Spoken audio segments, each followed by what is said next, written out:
حدیث پاک میں آتا ہے کہ نبی کریم صلی اللہ تعالی علیہ وسلم نے ارشاد فرمایا، 3 طرح کے لوگ جنت میں نہیں جائیں گے، جس میں سے آپ نے پہلے نمبر پہ جسے بتایا وہ ماں باپ کا نافرمان ہے۔ اور ماں باپ کے نافرمان کے متعلق میرا ایک بیان پہلے ہی گزر چکا، تو آپ لوگ اسے جا کر دیکھ لیں، آپ کو سمجھ میں آ جائے گا کہ کن کن باتوں سے ماں باپ کی نافرمانی ہو جاتی ہے جو ہم سوچ بھی نہیں سکتے۔ اور دوسرا جو میرے آقا صلی اللہ تعالی علیہ وسلم نے فرمایا وہ مرد ہے جو کہ دیوس ہو، اور دیوس اس مرد کو کہتے ہیں کہ جس کی بیوی بے پردہ گھوما کرتی ہو، جس کی بیوی آوارہ پھرتی ہو، اور وہ مرد اپنی بیوی پر لگام نہ لگائے، اور وہ مرد اپنی بیوی کو منع نہ کرے۔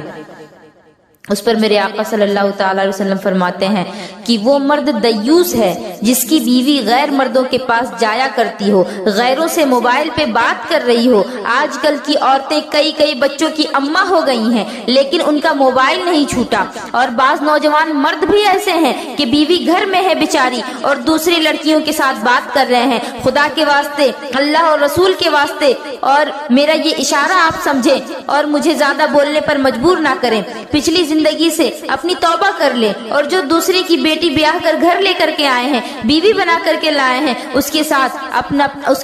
اپنا وقت گزاریں، اس کے ساتھ پیار اور محبت سے زندگی گزاریں۔ آج ایک سچائی بتا دیتی ہوں کہ بیوی کو تمہاری دولت نہیں چاہیے، بیوی کو روپیہ پیسہ نہیں چاہیے، بیوی کو سونے چاندی نہیں چاہیے، اس سے 2 میٹھے بول لو تو پھر وہ تمہارے لیے اپنی جان تک حاضر کر دے گی۔ جہاں تمہارا پسینہ ٹپکے گا وہ وہاں اپنا خون ٹپکا دے گی۔ بیوی تو وہ چیز ہے جو شوہر کی خاطر اپنے بھائیوں سے لڑ جائے، بیوی تو وہ چیز ہے جو شوہر کی خاطر اپنے ماں باپ سے لڑ جائے، بیوی تو وہ چیز ہے جو شوہر کی خاطر اپنے بچوں تک سے لڑ جائے، بیوی وہ ہوتی ہے جو دیر رات تک تمہارا انتظار کرتی ہے، کھانا نہیں کھایا ہوتا تمہارے انتظار میں کہ جب آؤ گے تو ساتھ مل کر کھانا کھائیں گے،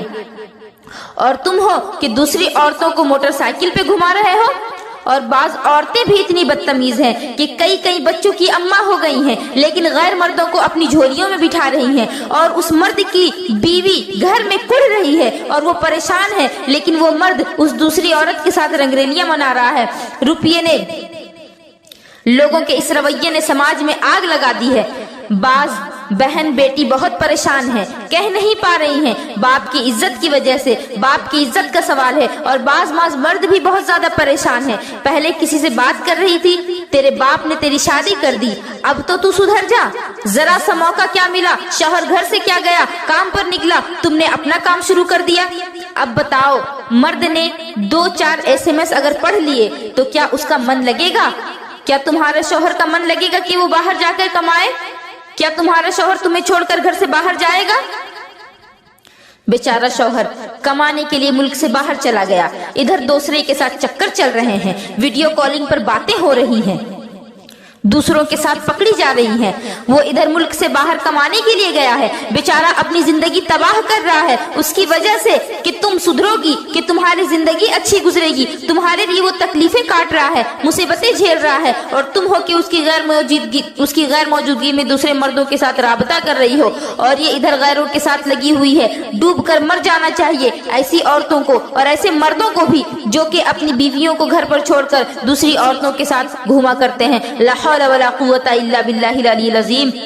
دونوں کو سدھرنے کی ضرورت ہے۔ ہمارے حضور سرور کائنات فخر موجودات حضور سید مجتبی محمد مصطفیٰ صلی اللہ تعالی علیہ وسلم اس دنیا میں تشریف لائے تو اسی لیے تشریف لائے تاکہ ان کی امتیوں کو زندگی گزارنے کا طریقہ معلوم ہو جائے۔ نبی کے طریقے، اہل بیت کے طریقے پر اپنی زندگی گزارو گے تو کامیاب ہو جاؤ گے۔ نئی شادی ہوئی ہے، بیوی کو ساڑی لا کر دیا، ساڑی پہن کر اس نے میک اپ کیا، جس کلر کی ساڑی ہے اسی کلر کا لپسٹک لگایا، جس کلر کی ساڑی ہے اسی کلر کا آئی شیڈو لگایا، جس کلر کی ساڑی ہے اسی کلر کی چوڑیاں پہنی ہیں، اور پوری کی پوری برات لگی ہوئی ہے، اور دونوں میاں بیوی کرسی پر بیٹھ کر یہ اسے کھلا رہا ہے، وہ اسے کھلا رہی ہے، اور دونوں میں باتیں چل رہی ہیں، پوری برات ان کا یہ منظر دیکھ رہی ہے، اور یہ بے حیاؤں کی طرح گفتگو میں لگے ہوئے ہیں۔